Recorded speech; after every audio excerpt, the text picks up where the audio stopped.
Bonsoir, bonsoir à tout le monde et bienvenue à cette petite rencontre. Et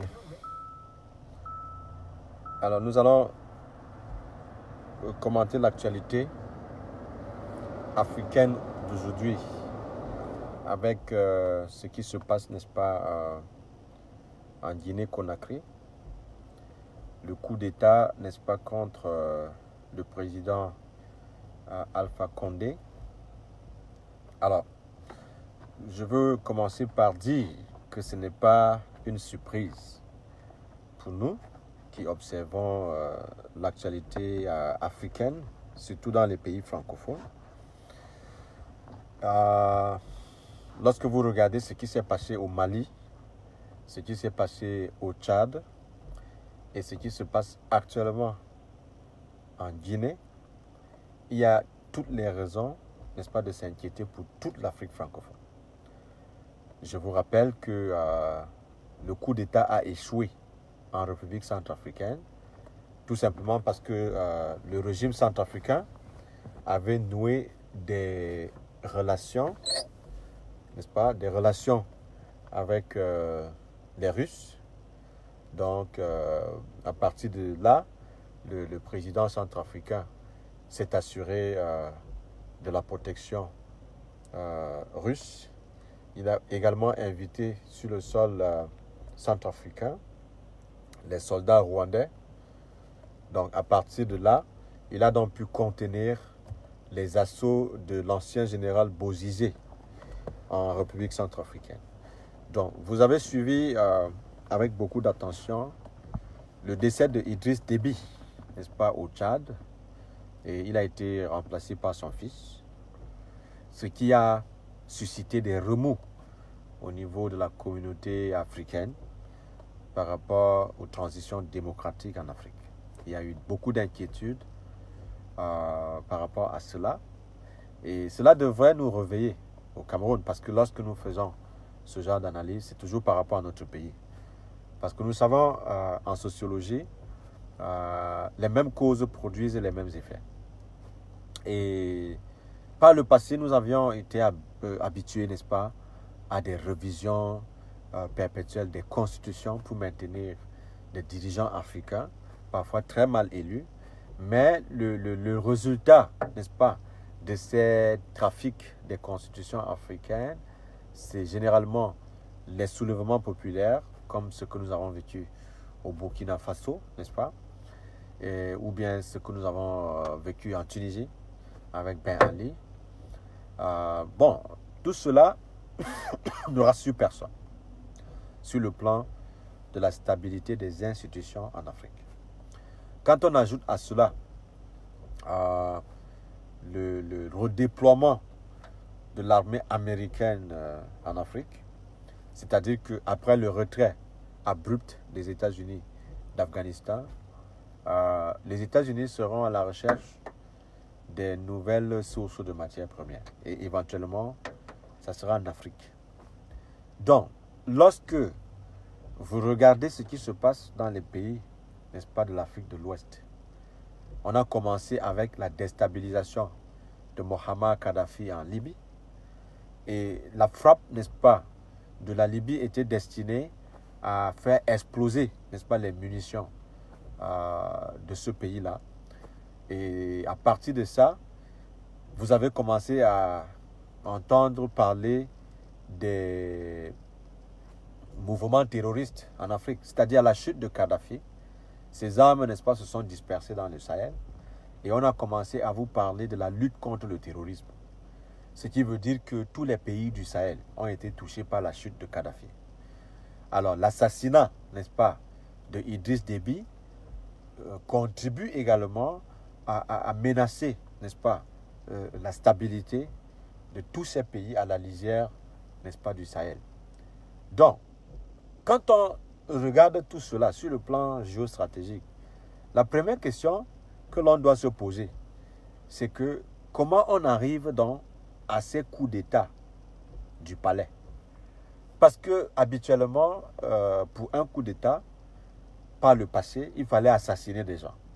Mais aujourd'hui, on fait simplement incursion à l'intérieur du palais, on arrête le président, il n'y a pas de fusion de sang, n'est-ce pas? Comme c'est le cas aujourd'hui avec le président Condé, il a été carrément pris comme un vulgaire enfant au quartier. Et aujourd'hui, il est détenu par les putschistes.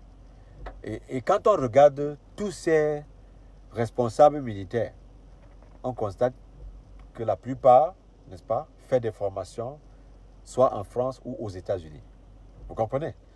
Je veux vous expliquer là des subtilités stratégiques qu'il faut très bien comprendre. Parce que nous, en Afrique, on est émotionnel. On est souvent plus enclin à se plaindre de l'Occident sans comprendre quels sont les enjeux dans ce genre de tractation. Nous nous plaignons aujourd'hui des dictateurs qui ont passé beaucoup de temps au pouvoir parce qu'ils ont été éventuellement maintenus par les Occidentaux. Mais demain, il ne faudrait pas que nous continuions à pleurer, n'est-ce pas, de ces révolutions des palais où on a l'impression qu'on a simplement changé de dirigeant, mais le système est resté le même. C'est un peu comme si on avait remplacé la porte par la fenêtre.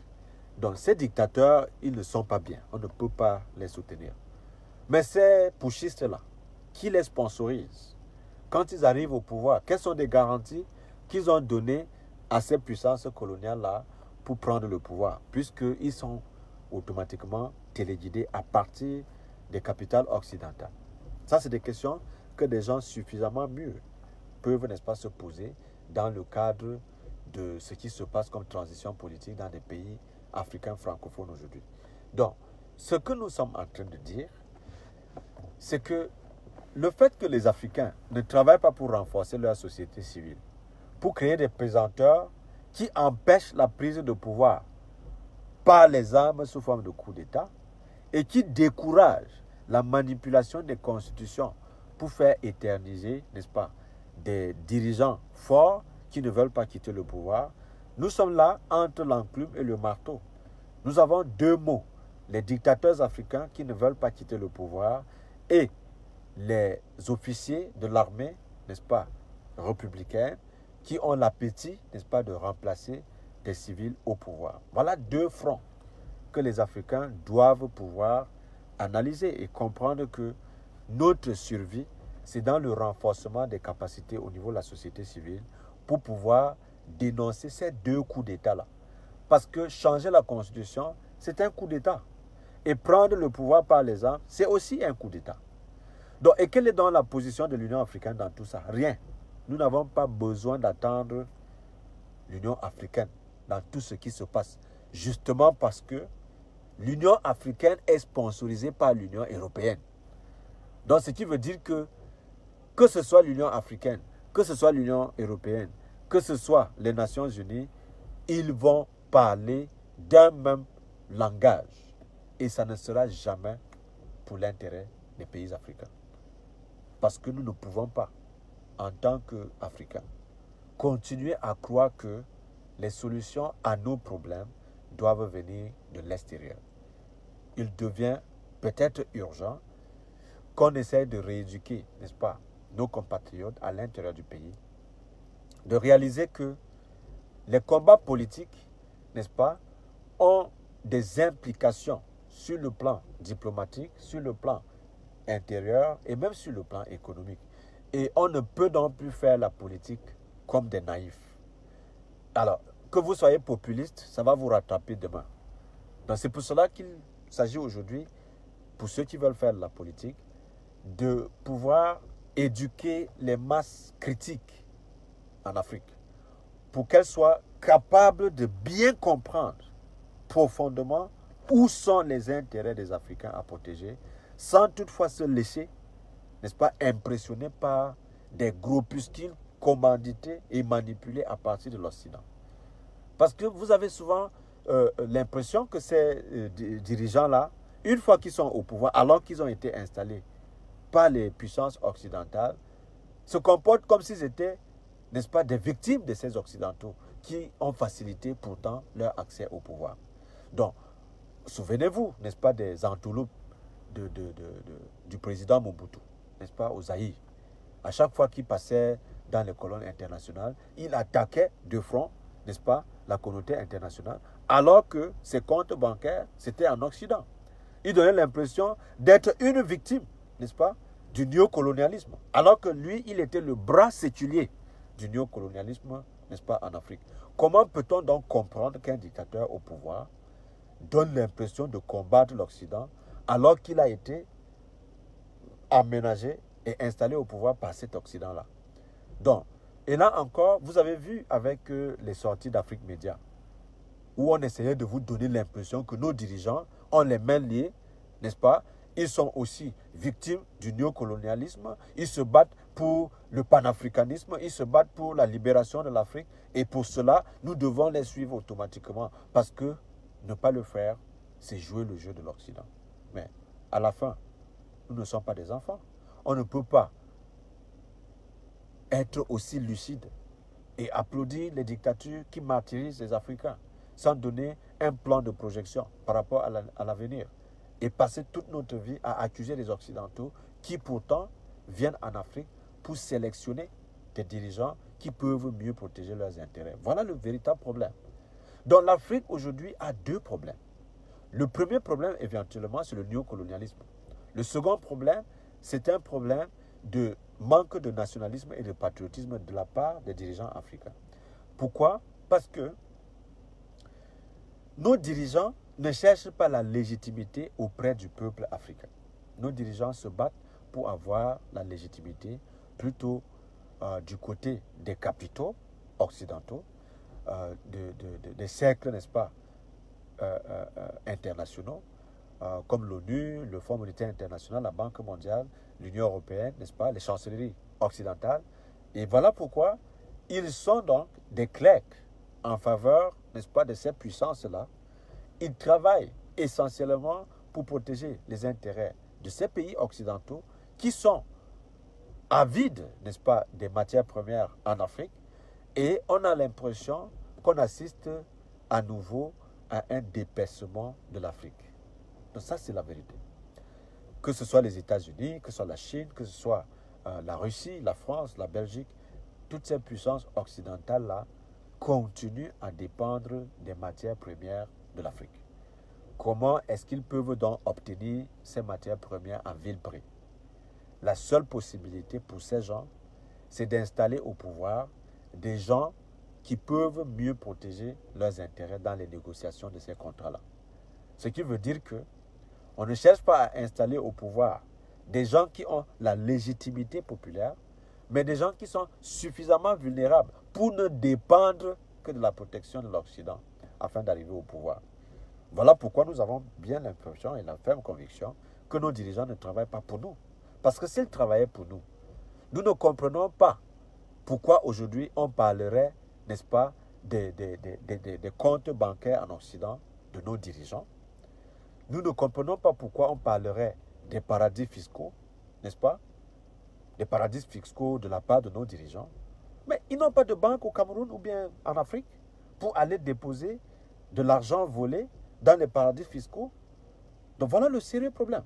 Vous ne pouvez pas économiser de l'argent à l'intérieur du pays pour que cet argent soit spolié et gardé dans les paradis fiscaux. Les paradis fiscaux, qui ont les clés des paradis fiscaux? Ce sont les Occidentaux, non? Alors, donc nous avons là deux problèmes. Ceux qui sont avides de prendre le pouvoir et de l'autre, les Occidentaux qui veulent tout faire pour tomber sur les mannes pétrolières en Afrique, sur les réserves des minières, des réserves minières, des réserves minières en Afrique, n'est-ce pas? Et cela se fait sous forme de cooptation. Sous forme de cooptation, pourquoi? Parce que déjà, au niveau de la planification de notre système éducatif, on n'éduque pas l'Africain pour protéger les intérêts de l'Afrique. Vous comprenez? Il faut être honnête, il faut être très honnête. Donc, aujourd'hui, vous avez les bourses de coopération, n'est-ce pas, dans les pays francophones. Vous pensez que quand on parle de bourses de coopération, là, c'est pour former les gens pour qu'ils travaillent sur place? Non. Les Occidentaux ont compris que c'est plus facile de coloniser les Africains en utilisant les Africains. C'est pour cela que même nos intellectuels sont un danger pour notre souveraineté au Cameroun. Je vais vous expliquer pourquoi. Allez dans nos universités aujourd'hui. dans toutes ces filières.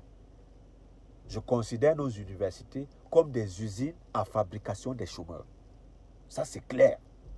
Pourquoi je dis ça? Parce que je suis passé par là. Lorsqu'on vous forme à l'université, vous allez avoir des doctorats, des agrégations, sans toutefois avoir de l'emploi, n'est-ce pas? Parce que c'est déjà occupé. Les postes que vous envisagez prendre sont déjà occupés. Alors, maintenant, étant au chômage, vous êtes vulnérable. Vous n'avez pas de salaire. Les bourses de coopération, donc, interviennent comme une faveur, alors qu'en réalité, ces bourses de coopération contribuent à la fuite des cerveaux. Que vaut un pays qui n'a pas de cerveau? Un pays comme le Cameroun, où les gens comme les nous là, nous devons fuir le pays pour venir rester aux États-Unis, ou bien rester en France, ou bien rester en Angleterre. Vous comprenez? C'est-à-dire que la France met à la disposition des jeunes Camerounais beaucoup d'argent pour étudier en France. C'est ce qu'ils appellent l'immigration choisie. Et vous pensez que dans l'immigration choisie, là, c'est pour l'avantage des Africains? Non. On veut façonner les leaders qu'on peut bien manipuler et réinstaller au pouvoir afin de mieux protéger les intérêts des pays occidentaux à travers une espèce de conditionnement dans le système éducatif. Comprenez bien ce que j'explique, parce qu'il faut beaucoup de subtilité pour comprendre l'intelligence, n'est-ce pas, des Occidentaux à pouvoir exploiter les Africains à travers les intellectuels africains. Alors, voilà un président comme Macron. Il arrive au pouvoir, il fait les tours en Afrique pour donner l'impression que lui ne va pas faire comme ses pères, comme ses prédécesseurs. Alors, il va dans les universités, il fait les débats avec les étudiants. Dans l'émotion, les Africains sont tellement contents que voilà un jeune comme nous, je vais devenir le prochain Macron. Il ne sera plus comme les anciens présidents français parce qu'il est décomplexé et il va peut-être aider l'Afrique. Non, aucun président français ne viendra aider l'Afrique. Aucun. Qu'il ait 15 ans ou 40 ans ou 90 ans, les pays occidentaux ont la responsabilité de mettre à leur tête des individus capables de protéger leurs intérêts. Point. Si les Africains ne peuvent pas comprendre que à la tête de nos pays, des gens qui doivent protéger nos intérêts, alors nous sommes hors sujet. Ça veut dire que nous ne savons pas ce que nous sommes en train de faire. Donc, le problème qui se pose dans les pays francophones, c'est d'abord notre système éducatif qui a été façonné par la France pour conditionner nos intellectuels à défendre uniquement les intérêts de la France sans toutefois avoir le sens du nationalisme et du patriotisme. Ça, c'est le premier problème.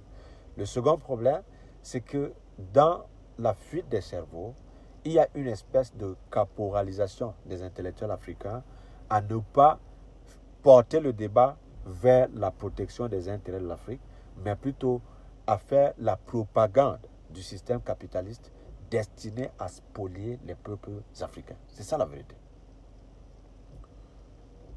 Donc, lorsque vous avez ce genre de situation, vous comprenez que nous avons là un véritable problème. Donc, pour revenir au Cameroun, parce que je ne vais pas vraiment durer aujourd'hui, ce que je veux que les gens comprennent dans notre pays, nous avons un président qui a presque 40 ans au pouvoir et il dit qu'il est le meilleur élève de la France. Nous avons contre lui des opposants qui ont étudié en France. Nous avons aussi une armée où les officiers sont formés en France. Nous avons maintenant le terrorisme qui gagne du terrain, que ce soit dans le nord ou bien dans le nord-ouest et le sud-ouest avec la crise anglophone. Nous avons la crise post-électorale. Nous avons d'autres sérieux problèmes, les conflits interethniques à l'intérieur du pays. Nous avons des grandes puissances comme la France, les États-Unis, la Chine, qui convoitent les matières premières. Quand vous avez tout ce cocktail-là, qu'est-ce que cela vous dit par rapport à l'avenir de votre pays?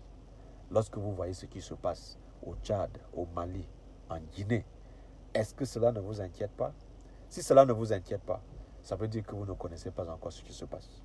Donc, alors, je ne voulais pas vraiment prendre beaucoup de temps aujourd'hui, mais peut-être je peux revenir une autre fois, mais c'était l'actualité d'aujourd'hui qui m'a interpellé et je tenais donc à vous apporter ces éléments d'analyse dans votre arsenal pour vous développer votre propre opinion, pour essayer de pousser encore la réflexion vers la direction qui peut nous aider à mieux comprendre la complexité, n'est-ce pas, à gérer les pays africains. Et ça, c'est des bonnes guerres. Lorsque vous avez aujourd'hui la crise du Covid-19 à travers le monde entier, il y a donc un autre problème. Il y aura une crise économique mondiale, il y aura des soulèvements populaires, et quand vous ajoutez à ça des coups d'État surprises, comme ce que je viens de dire là, nous sommes installés désormais dans une zone d'instabilité. Alors il faut qu'on soit mieux préparé pour cela, et il faut que les gens nous disent la vérité, il faut que les intellectuels soient beaucoup plus curieux et qu'on parvienne à réaliser que les pays africains sont en danger. Ça, c'est la vérité. Donc, alors, ça ne suffit plus de dire que voilà, tel président lutte pour les intérêts de tel pays, ou bien de dire que voilà, les Blancs sont les ennemis des Africains. Ça ne suffit plus de faire des discours populistes sur le panafricanisme. Il faut donc, au niveau des stratégies politiques, intégrer, n'est-ce pas, les réalités géopolitiques, ainsi que les caractéristiques des problèmes domestiques dans les pays africains. C'est un problème complexe. Voilà pourquoi, à chaque fois, nous avons envie d'ouvrir les yeux, n'est-ce pas, des Africains sur ces questions-là, en sorte qu'ils aient la possibilité de mieux appréhender la situation pour développer des paradigmes beaucoup plus sophistiqués, avec beaucoup d'intelligence, qui intègrent la diplomatie, les programmes économiques fiables, la formation des masses critiques et aussi, n'est-ce pas, le renforcement des capacités au niveau de la société civile pour donner la possibilité à jouer le contrepoids dans des situations aussi confuses que nous vivons, que ce soit au Tchad, au Mali ou bien en Guinée. Donc voilà ce qui est important de remarquer. Et vous avez constaté que moi, je ne fais pas mes analyses pour m'attaquer à des individus, parce que le plus grand problème des Africains aujourd'hui, c'est cette fixation sur les individus. Nous ne pouvons plus nous limiter à ce genre d'analyse. C'est très superficiel. Parce que les individus représentent des systèmes. Pour mieux attaquer quelqu'un, il faut comprendre son idéologie. Il faut essayer de décrypter ce qui encadre, n'est-ce pas, ce leader politique. Quelle est sa mouvance idéologique? Qu'est-ce qu'il a comme projet de société? Et qu'est-ce qu'il peut apporter comme changement dans le système pour améliorer les conditions de vie des populations? C'est ce débat que nous devons avoir. Parce que nous sommes des matures, des gens qui peuvent faire le discernement, qui peuvent mieux apprécier les difficultés des pays africains. Il n'est plus question aujourd'hui de nous entretuer sur des questions de tribalisme, de marginalisation, de néocolonisation et autres. Bien sûr, c'est des thèmes qui peuvent, n'est-ce pas, être intéressants. Mais il faut que les gens commencent à comprendre comment un gouvernement fonctionne. Quels sont les pesanteurs, quelles sont les influences au niveau de la diplomatie, quels sont des pays qui ont des chances de s'en sortir par rapport à la diversité dans leur programme diplomatique et quels sont les atouts de ces pays-là par rapport à leur système éducatif.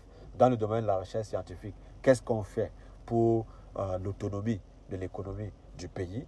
Quand vous avez répondu à toutes ces questions-là, alors vous êtes installé donc dans la matrice d'un débat qui peut aider les Africains. Mais si on reste dans les superficialités, où on attaque un tel ou un tel, non, ça, ce n'est pas un débat. Donc, voilà pourquoi, au niveau de la plateforme de Fomi Magnan, ça nous intéresse, n'est-ce pas, de vous entretenir, de vous apporter des éléments de questionnement qui vous donnent la possibilité de voir au-delà des personnes, qui vous donnent la possibilité de mieux analyser les attitudes des uns et des autres, qui vous permet également de comprendre la sincérité de chaque acteur. Parce que c'est dans la confusion qu'on nous berne depuis 40 ans. Vous comprenez? Tantôt les Africains sont mobilisés en faveur du panafricanisme, tantôt ils deviennent des nationalistes, tantôt ils deviennent je ne sais quoi. Donc, et dans ces confusions-là, les Occidentaux profitent pour mieux nous diviser afin de mieux nous exploiter. Regardez un peu la situation de la République démocratique du Congo. Le Rwanda, l'Ouganda sont des pays frontaliers de ce pays-là, qui ont été utilisés par les Occidentaux pour des sales besognes. Vous comprenez? Alors, il y a eu plus de 8 millions de morts en République démocratique du Congo, quand on vous parle des conflits des Grands Lacs. Vous comprenez? Les Africains doivent pouvoir analyser ce genre de conflits pour mieux appréhender les stratégies politiques que nous devons adopter de manière endogène pour éviter ce genre de catastrophe. Les Occidentaux savent que nous sommes sensibles à la question tribale.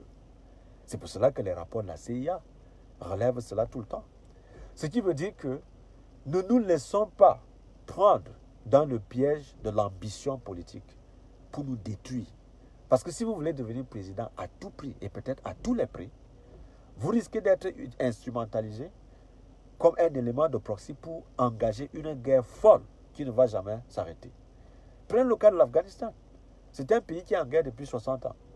Et à chaque cycle, les gars reprennent à zéro.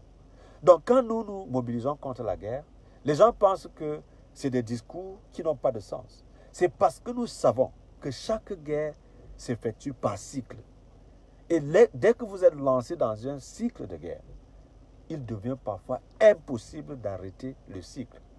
Celui qui s'avère vaincu aujourd'hui peut se préparer demain et revenir. Et c'est ainsi que les cycles de violence peuvent être perpétrés, n'est-ce pas, contre nos pays africains. Et qui a l'avantage dans cette situation-là? Les pays occidentaux. Parce que ce sont eux qui fabriquent les armes. Ce sont eux qui ont les banques. Ce sont eux qui confectionnent les plans d'ajustement structurel. Et à la fin, nous ne sommes que les gibiers que eux y manipulent à dessein pour mieux contrôler notre sous-sol. Pendant ce temps, nos enfants ne vont pas à l'école. Pendant ce temps, nos femmes sont violées. Pendant ce temps, nos matières premières sont exactement ce qui se passe au sommet de l'État. Donc, je pense que des situations comme ça peuvent plutôt nous aider à mieux appréhender les enjeux pour développer des discours assez responsables qui soient capables de protéger d'abord la vie des Africains. Parce que la vie, c'est important. Quel que soit le degré de développement que vous voulez apporter à votre pays, songez dans votre projet de société de mettre l'être humain au centre de l'action politique. Ne nous laissons pas embarquer, n'est-ce pas, dans des ambitions démesurées qui peuvent nous détruire. C'est ça le véritable problème des Africains. Oui, si vous voulez devenir président, c'est pour nous amener où? Ça, c'est des questions que les gens peuvent se poser. Si vous rêvez d'être président, qu'est-ce que vous faites, n'est-ce pas, comme travail pour nous éduquer à adopter votre pensée révolutionnaire? Qu'est-ce que vous faites pour nous protéger dans le processus? Quelles sont les garanties que vous nous apportez par rapport à notre dépendance vis-à-vis, n'est-ce pas, des pays occidentaux? Voilà autant de questions. Donc, pour dire que ceux qui sont parfois impressionnés par les CV et autres doivent réaliser qu'il y a des difficultés. N'est-ce pas, en Afrique, qui naissent du fait que les gens sont suffisamment égocentriques qu'ils pensent que seuls ont les solutions pour l'Afrique. Alors, ma démarche, personnellement, est une démarche collective qui embrasse la logique de la démocratie participative où nous pouvons travailler ensemble pour parvenir à sortir nos pays africains dans des situations complexes que nous vivons aujourd'hui. Donc, le Mali doit nous informer, ainsi que la Guinée, ainsi que le Tchad, par rapport aux options que nous avons à envisager dans le futur. Il ne s'agit plus aujourd'hui de réagir de manière émotionnelle. Les Africains doivent cesser de réagir. Nous devons plutôt être des acteurs que de réagir à chaque fois. Parce que lorsque vous réagissez par rapport à un événement, vous ne pouvez pas être efficace. Or, quand vous planifiez, n'est-ce pas, votre développement, quand vous planifiez votre système politique, il y a moins de chances aux Occidentaux de vous manipuler. Mais quand vous réagissez, c'est eux qui ont toutes les cartes. Ils viennent avec les armes, ils viennent avec de l'argent, ils vous proposent un plan et vous suivez leur plan sans savoir où cela va vous amener, jusqu'à ce que vous tombiez dans une guerre civile. Pourtant, c'est un truc préparé d'avance. On vous embarque n'est-ce pas, dans l'aventure qui va vous détruire. Même 40 ans après. Les Kadhafi et autres, là, c'est des gens qui ont été dans le payroll, n'est-ce pas, de la CIA. Ça, c'est clair. Les Hissène Habré que vous voyez là, si on vous dit que c'est des gens qui étaient payés par les Occidentaux, vous n'allez pas croire. Pourtant, c'était des dirigeants africains. Parce que, justement, il fallait utiliser les gens pour servir le système. Et à la fin, ce qui arrive, c'est des milliers de morts sur le sol africain. C'est la crise économique parce que la guerre ne construit absolument rien. Regardez un peu ce qui se passe dans le nord-ouest et le sud-ouest. Qu'est-ce qui empêche les autorités camerounaises de faire arrêter la machine de guerre? Non, ils ne peuvent pas parce qu'ils dépendent de la volonté de la France. Si la France décide aujourd'hui que la guerre dans le nord-ouest et le sud-ouest s'arrête, ça va s'arrêter. Hein? Parce que c'est eux, en France, qui décident de la nature du gouvernement au Cameroun, qui décident de qui doit diriger le Cameroun et qui décident même des questions de souveraineté au Cameroun. Vous voyez par exemple un stade qui, comme le stade Olympe, depuis 12 ans, on n'a pas fini ce stade-là. Le jour qu'on doit jouer là-bas, le ministre et le président de la fédération, ils font un communiqué pour dire que voilà, les journalistes privés ne vont pas intervenir là-bas parce qu'ils luttent contre le Covid-19, quelque chose de ce genre. Et la CAF sort et fait un communiqué pour contrarier tout un gouvernement et toute une fédération. Qui intervient en secousse, c'est plutôt l'ambassadeur de la France. Et dans ce cas, on ne parle pas de l'ingérence de la France dans les affaires intérieures du Cameroun. S'il avait plutôt parlé contre le gouvernement, tout le monde allait sauter dans l'émotion pour parler de l'ingérence de la France dans les affaires intérieures du Cameroun. Donc vous voyez que nous avons des sérieux problèmes. C'est ce genre de contradiction que je veux que nos compatriotes essayent d'analyser pour comprendre que on ne se développe pas avec les atouts des autres pays. On ne se développe pas avec les systèmes éducatifs importés ailleurs. On ne se développe pas avec des idéologies confectionnées dans des chancelleries occidentales. On se développe avec ses propres moyens, avec sa propre politique éducative, avec son plan, n'est-ce pas, économique, propre, qui tient compte, n'est-ce pas, de nos atouts sur le terrain. Voilà la vérité. Nous ne pouvons pas être des pays agricoles et adopter une habitude de consommation des pays industrialisés très avancés. Ça, c'est tout simplement la folie. Parce que nous n'avons pas de devise, n'est-ce pas, pour accompagner ce genre de folie. C'est-à-dire que nous laissons les tubercules, l'agriculture et tout, qui devraient, n'est-ce pas, nous donner l'autosuffisance alimentaire, pour importer du riz, pour importer les trucs de consommation qui sont fabriqués en Occident. Alors, quand nous nous comportons comme ça, nous nous tuons dans le processus.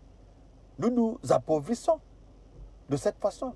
Alors, quand nous avons les habitudes, n'est-ce pas, de consommation sur le plan éducatif de tout ce qui vient de l'extérieur, nous avons des livres qui sont faits en France, en Angleterre, aux États-Unis, et vous comprenez combien nous dépensons dans nos systèmes éducatifs, alors que notre système éducatif est extraverti, c'est-à-dire vers des valeurs qui ne sont pas propres à l'Afrique. Nous formons donc des intellectuels qui ne peuvent pas servir notre système, mais qui doivent plutôt être des esclaves dans des systèmes capitalistes. Voilà autant de problèmes. Quand nous envoyons nos compatriotes dans des chancelleries occidentales, devenir des experts à la Banque mondiale, au Fonds monétaire international et bien dans d'autres cellules internationales, c'est pour leurs propres intérêts, ce n'est pas pour défendre les intérêts de l'Afrique. Ils approuvent des programmes d'ajustement structurel qui vont tuer les Africains parce qu'ils ont leur salaire. Ils n'ont absolument rien à foutre de ce que nos parents peuvent vivre sur le terrain. Alors, quand on n'a pas compris cela, on est impressionné par les discours officiels, par la propagande de ces systèmes, et on tombe dans le coup du néocolonialisme qui est un système englobant. Et là, on ne peut pas s'en sortir. Ceux qui tentent de lever la tête sont exécutés ou bien sont carrément marginalisés. Et voilà la réalité. Donc, c'était donc pour vous dire que nous avons besoin des penseurs qui ont l'esprit ouvert, qui comprennent la complexité de ces questions-là, qui analysent mieux les enjeux et qui sont capables de fédérer un maximum d'Africains conscientisés, capables de se mobiliser pour imposer aux Occidentaux un peu de respect par rapport à nos intérêts. Alors, on ne peut arriver à ce résultat que si on cesse, n'est-ce pas, de s'entretuer, dans des querelles intestines qui n'apportent absolument rien dans la vie de chaque Africain. Donc, voilà, comme je disais, je ne vais pas vraiment durer aujourd'hui. C'était ce que je tenais à vous dire. C'est ce coup d'État qui m'inspire, n'est-ce pas, ces interrogations-là. Et nous allons revenir, n'est-ce pas, prochainement avec d'autres éléments pour vous ouvrir les yeux.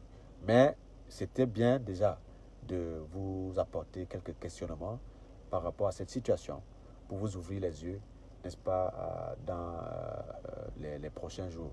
Donc, vous allez découvrir beaucoup de choses. Nous allons vous faire des révélations intéressantes, en sorte que vous ayez la possibilité de mieux analyser les faits, sans toutefois tomber dans le piège de la manipulation. Merci donc de votre aimable attention et vous passez une très bonne soirée. C'est le docteur Abdoulaye Lazine Chari. Bonne soirée.